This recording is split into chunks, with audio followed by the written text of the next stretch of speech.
Welcome back to the program. What we'll do is we're going to go straight to the phone lines, open topic as usual, and let's see what you want to talk about.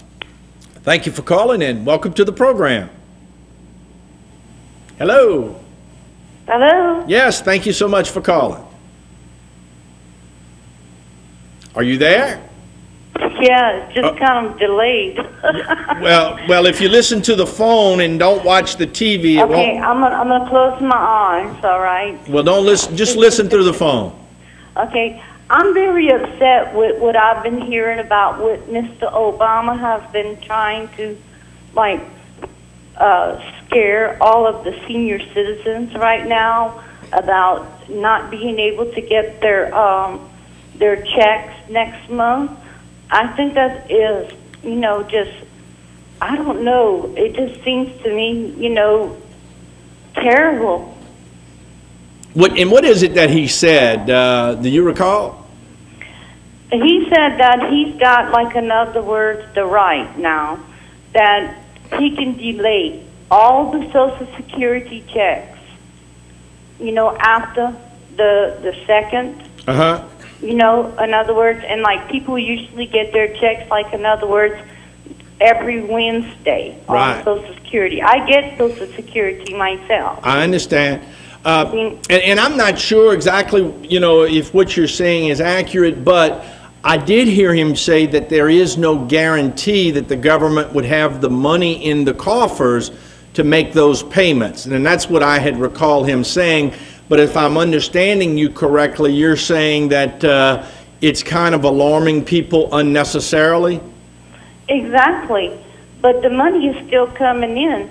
People are still getting that money deducted out of their paychecks every week. Right. So that you can't make me believe that the money is not coming in. Okay. I would like to see him not have his date night with his wife and not go golfing so much, and spend a little time trying to take care of what's going on over here. People don't need to lose their food stamps. People don't need to lose their unemployment. People don't need to lose their Social Security. Well, I understand that. I appreciate those comments. Let me just ask you, in fairness, would you mind telling me, and you don't have to answer the question, did you vote for President Obama or did you not? Well, I'll put an 8, no. Okay, all right. You didn't have to answer, but I appreciate the call, and everybody can get the perspective that you're coming from. But I really much appreciate your participating and giving your opinion, especially on this critical issue as we move forward. Well, thank you, Mr. Jimmy. Okay, thank you. You have a good night, baby. Thank you. I appreciate the call. Thanks for calling. Welcome to Bayou Time. How you doing? Hey, I'm doing fine, thank you. I would just like to, for the people of Louisiana, get a better understanding of what's really going on. Okay. With the ceiling on debt. You're talking about the Obama. Okay. And everybody thinks Obama. Saying that they don't get all the check, but Obama went to the House and asked them to raise the ceiling debt, but the House refused to raise it. So what can he do? You know what I'm saying? Came to him and asked him to raise it, but they don't want to do it. Like you say, he got the money to do it, so he can't pay the people. So everybody thinks it's Obama's fault. It's not his fault. Okay. You got to look at John Boehner and go at some guys there. Let me ask you, and I understand what you're saying, and let's assume that you're correct and it's not his fault. Whose fault do you think it is?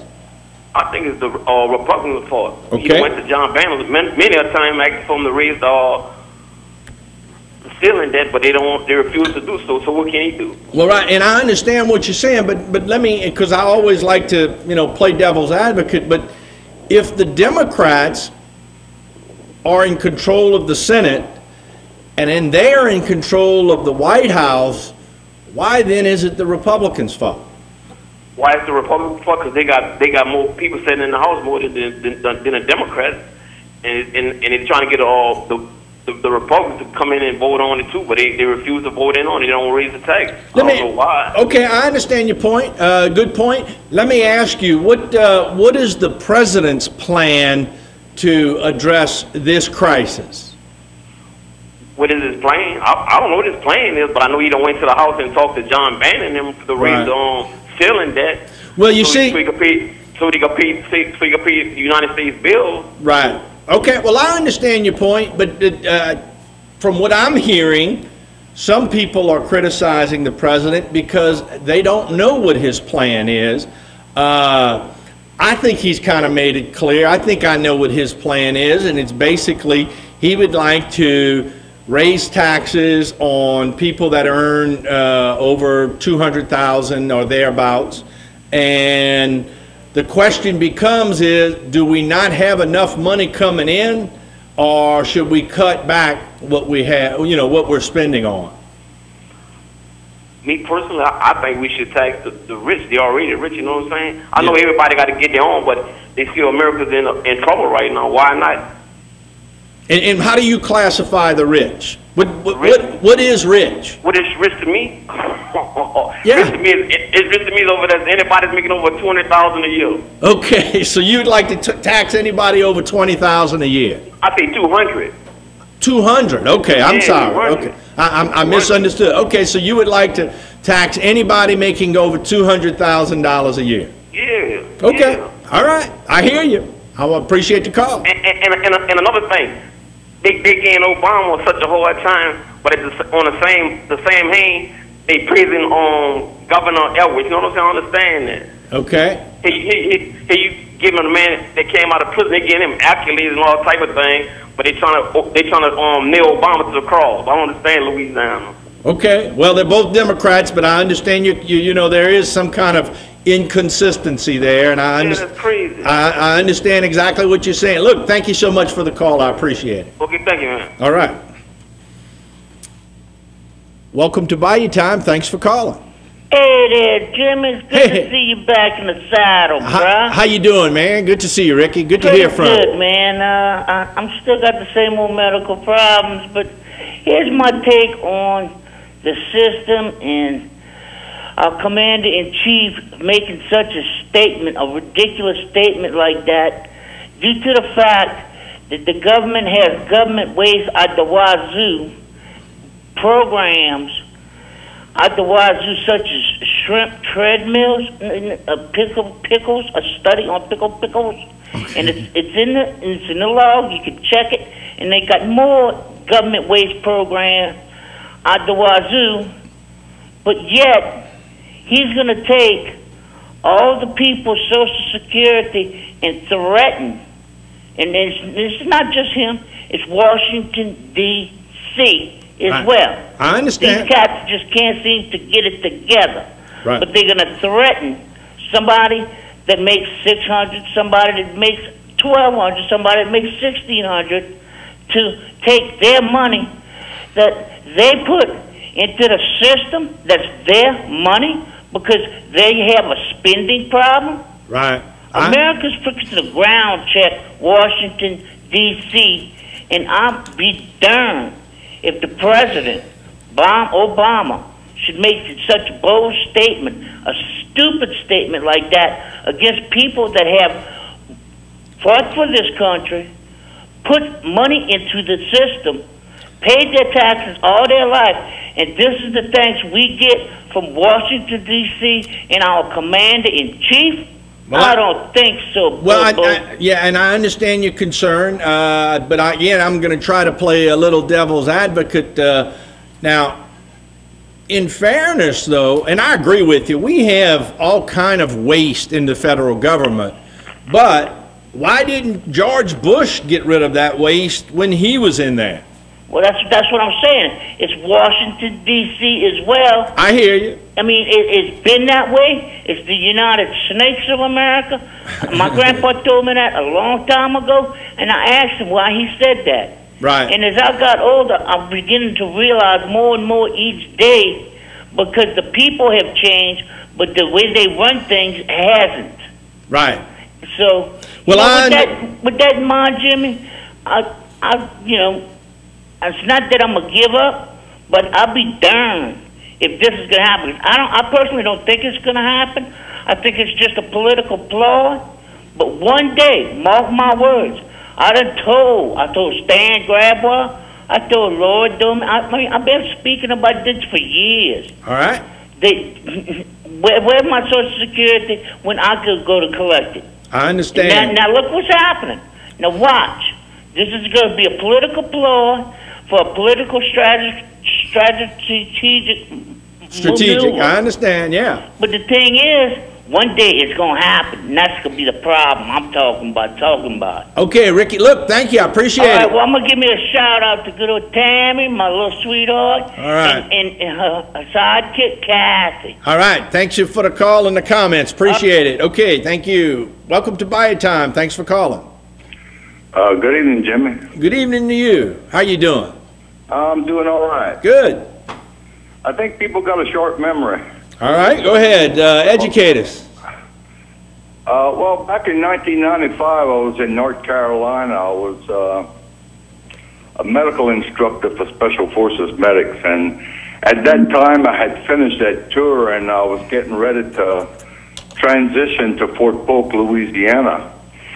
And if you remember, the government shutdown of 1995, our government veterans' Army checks were delayed by 2 weeks at a time, where it was going to cost me $5,200 for the move. Right.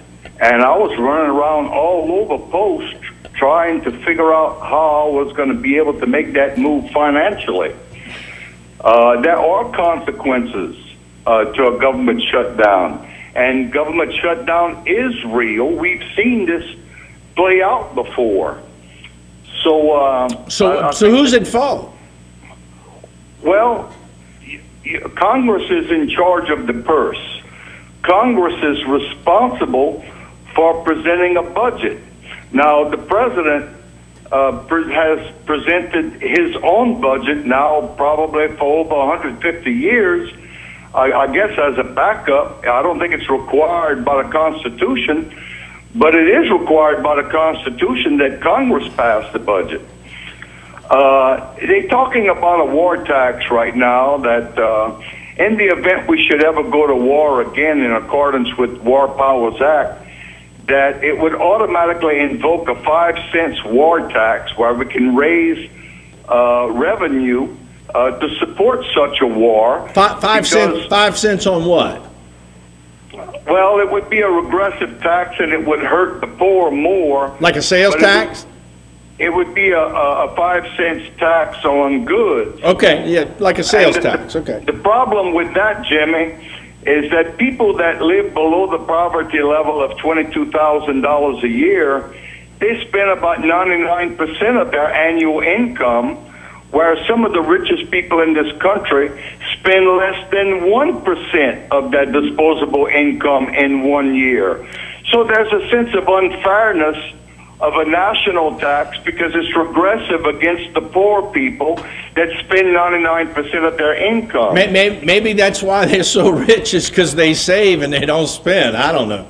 Well, maybe they're so rich because anybody would be willing to take their place, provided they would be getting the same amount of income, who would not necessarily choose to live the lifestyle of the rich, living in $5 and $10 million homes. I understand. So, I mean, you can't just put everybody in a basket expecting that everybody would live the same kind of life having the same amount of income.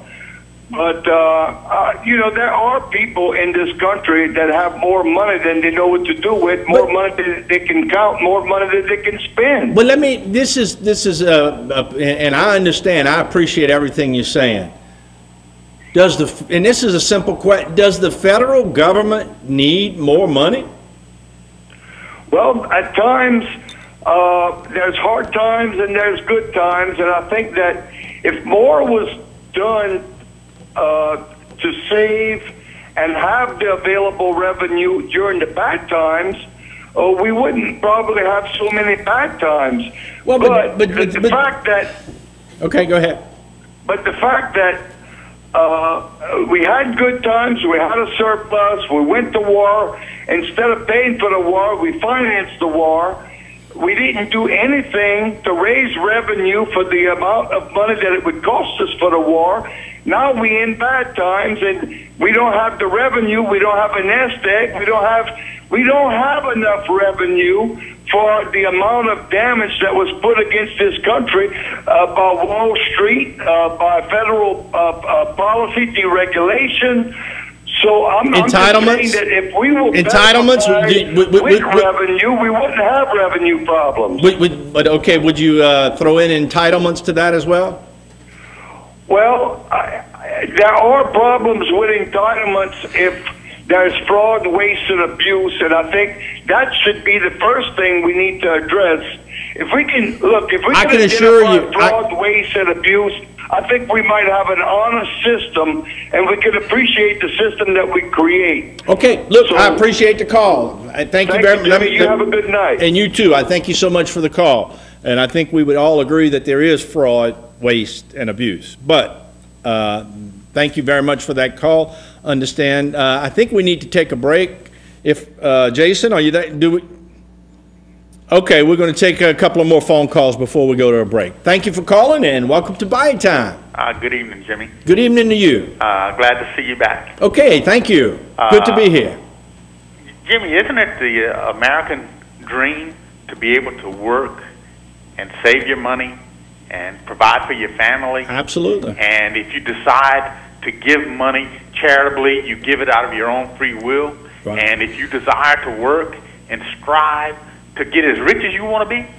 Absolutely. There's no question about it. It's a dream of America to, to get a home, to own their own home, to, to earn a good living.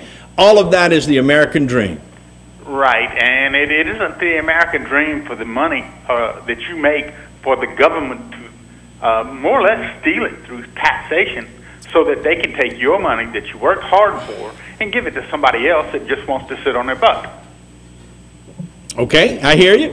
And, as far as revenue in this country, Jimmy, again, I'll say it again, we don't have a revenue problem, we have a spending problem. And I've got to agree with that. The other day, one of your callers called up because I had made that statement, and I also stated that if President Obama wanted to put people to work with a stroke of a pen, he could form the Environmental Protection Agency and the agency that's in charge of drilling permits in the Gulf to open the Gulf up, open up leases in areas where they're not allowed to drill, right, and get these people drilling. They could open up Anwar and several other places. With a stroke of a pen, President Obama could eliminate probably NPR and the National Endowment of the Arts. Well, he could eliminate the czars that he has but how much money, and I understand that, but how much money are you talking about that you're going to save? If you eliminate those things that you just named, I mean, we're talking maybe hundreds of millions, which is a lot of money, but we need hundreds of billions of dollars. Well, a million here and a million there, sooner or later, that ends up being money, Jimmy. Well, I agree with you. I agree with you. I mean, this is off of the top of my head, 2 or 3 things that can be done. Would you be in favor of cutting Social Security? Would you be in favor of cutting Medicare? Well, in effect, they've cut Social Security the last 2 years. They haven't got a cost of living increase. Okay, but my question is, are you in favor of cutting Social Security and or Medicare? Eliminating some of the things that Social Security is paying for. For instance, Jimmy, if you have a child, if that child is disabled, they get a Social Security disability check. Well, right, where's your responsibility for taking care of your own children? Okay, I understand, I hear you, but Social Security, isn't that something that people put into the system? Did that child put in a penny? Well, but the parents did. But I mean, there's no but to it. Yeah, there is. The parent is responsible for their own children. No, I understand that. So you're gonna say somebody that has the cystic fibrosis gene. All right. Okay, and they've had one child with cystic fibrosis, and then they have more children with cystic fibrosis. They get a disability check for each child. So we continue to pay them to do the same thing. So what? They should be sterilized? They should use common sense. But does it, just because you have a child, you know, that's got a Procreation something is a wrong choice, with it? Jimmy. Yeah, but hold on. And if you choose to procreate, you should be responsible for your progeny. No, but look, I mean, let's analyze that. And you know, I hate to be so, but it just seems to me that if I, because of the hands of God, am unfortunate enough to have a disabled child, does that mean that I can't try to have a healthy child? I just can't. I don't believe that. That's not my belief. Well, it's like rolling the dice when it's a 50-50 chance. I think that's Well, not a good thing. Well, I don't know that that's a 50-50 chance. Well, I mean, I don't know that there are statistics there, but I hear you. I understand. I know where you would like to go ahead and you know, I understand your position. I think you've made your position well. Let me make another point, Jimmy. Sure, go ahead. As far as revenue in the country, when George Bush the younger cut taxes, the economy grew for about 7 years. And we only had this failure in the last year of his administration due to the housing collapse. Okay. And that was caused, in effect, by the Democrats loosening up housing regulations to give people these low-interest loans that they couldn't afford. And they were even getting loans for a home and getting a loan for more than the value of the home. And, you know, they were defaulting. So, No, I hear you. I understand. You know, something like that. I mean, it's a personal choice that you have made, and that, you know, if I go out and I borrow money, it should be incumbent upon me to repay that money because I have an obligation. I've given them my word. well, Jimmy, And to me, my word, you know, and I would hope most people, their word should be their bond. Jimmy, they were getting interest-only loans for more than the value of a property, and all they paid was the interest for so many years, and then they got like, you finance a $100,000 home, and you get a $120,000 loan, you pay the interest for several years, and then you never pay anything on the principal and default. Okay. And this was the government enabling these lenders to make that kind of loan and encouraging it. I understand. Got your point. So, appreciate it. Let me get to some more okay. callers. Thank you so Good much. night. Okay, good night. Thank you for the call. Thanks for calling. Welcome to Bayou Time. Good afternoon, Jimmy. Hey, how you doing? Okay, how you doing tonight, man? I'm doing well. Thank you. You look good, man. Oh, well, thank you. I I appreciate can see it. you looking good, too. All right, great. Jimmy, I think that guy's kind of wrong when he said they shouldn't have put a child on Social Security if he's born crippled or something. That's wrong. It ain't the child's fault. It ain't the parents' fault that happened. Like you said, they got the right to try to have another child, another healthy child they can. Right. No, that don't mean they're going to happen to the other child. What they need to do in this country, Jimmy, I hate to say this, all this money they spend, it's not just on the people here. Look, all the people that are coming up from other countries over here. They're getting on the system. They're milking the system. Welfare and everything else, bro. I mean, I ain't picking on anybody, but you got to look all the, you know, all the illegal aliens and all that coming here and all. You know what I'm saying? Sure. That's hurting this country a lot. Taking people's jobs, working for cheaper labor. Jimmy, I ain't going to hold you too long. What right. you need to do, look, if I ain't got an education, listen what I'm going to tell you, Okay. and you got an education, and we both go on a job. If I do the same job as you and do it just as good as you, don't matter if I got an education or not, I ought to get the same pay. That's why I look at it. As long as I know the job, do it right. That to me, I ought to be eligible for the same pay, bro. That's what's wrong with this country. Equal job, equal pay. Huh? Equal job, equal pay. That's why it should be, Jimmy. It's not because you got an education or you don't got it. It's what you know. That's why it should be, bro. I hear you. It's what you do and all, what you know. That's what's wrong with this country today. Like the man said about putting the oil people back to work. Obama could create 43,000 jobs tomorrow if he want to open the Gulf back. That would help the economy. People would pay Social Security, more Social Security. People would pay more taxes. Then they would buy more groceries. People would be making money, pay taxes on groceries. They'd be buying cars. They'd be paying taxes on cars. There'd be money coming in, Jimmy. I understand. I hear you. And for Social Security, I don't think the government could cut it out, Jim, because that's not their money. That's the people's money. Like you work, you put that money in, they take it from you. Yeah, I don't think they ought to cut it out, and I agree with you. That's sure. Why they don't cut this money, Jimmy? All this money they're sending overseas. When something happens overseas, they send millions of dollars over there. Where they getting this money from? All right, I understand. I don't know the answer, but I hear you loud and clear, and I want to thank you so much for calling. And take care of yourself too, Mr. Okay, Jimmy. good. Thank you. Good night. Good night to you. Thank you for calling. Thanks for calling. Welcome to Bayou Town. Hello, Jimmy. Hey, how you doing? Y'all got it hot tonight, huh? Oh, it's always good, man. All good, too. I got a little idea. Sure, go ahead. First thing, Social Security is not an entitlement. Okay, I agree. First of all, welfare is an entitlement. Okay, I agree. Medicaid is an entitlement.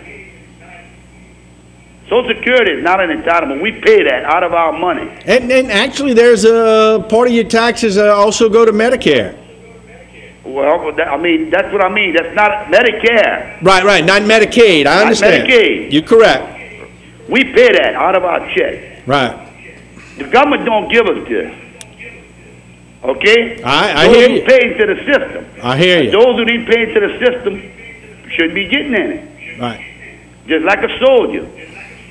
If you go to war, you know, military, you get your check. You get your veterans benefits. That's right, and they deserve it. Right. Okay, first of all, if I would be the president, okay, I would pay Social Security. That has nothing to do with the government. All right. I would pay my soldiers. All right? Okay. Pay all the people that definitely can't take care of themselves. Your older people and stuff that can't take care of themselves. Okay. Make sure they are well taken care of. All right. That's our history. After that, I'd start cutting. I got you. All right? I hear you. EPA, cut. Army Corps Engineers, cut. Congressmen and senators in Washington, you don't get paid. We don't have enough money. There you go. All right? All right. Hey, I'm running with you. And a few other things I could name like that we really don't need. All right. All right? Then the Bush tax cuts, which didn't do any good, because when Bush left office, we were 600,000 jobs we were losing per month. Right. 2 wars we didn't pay for. I'd do away with those tax cuts.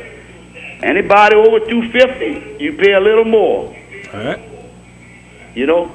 But these Republicans don't want to work with the Democrats. The Democrats don't want to give up well, but the middle class. Well, I understand, but I don't think the Democrats want to work with the Republicans. And again, I'm talking about in Washington, because I think they're both to blame. Well, none of them's good. Right. None of them's good, Jimmy. Okay. They're not looking out for the country. All right. But that's the 3 main things you would have to do. As far as Eric Cantor, they need to run him out of Washington right now. Tar and feather him and make an example of him. Let me see if I can get to another caller. Look, thank you so much. I appreciate your comments. And do me a favor, when you get to the White House, why don't you invite me to the Lincoln so my wife and I can spend the night. How's that? I'll tell you what, Jimmy. I'll let you spend a whole week at Camp David with me. All right, thank you. I'll straighten them out. All right, appreciate the call. Thank you. Actually, what they're telling me is we are out of time for callers right now, so we need to take a break. Do want to let you know, though, we're very pleased. We're going to have Miss Lynn George, who's an author of Brandon's Widow, and she's going to go ahead and kind of tell us a little bit about that, as well as we're going to be talking about curing autism naturally. Don't go away. We're going to have much more tonight on Bayou Time.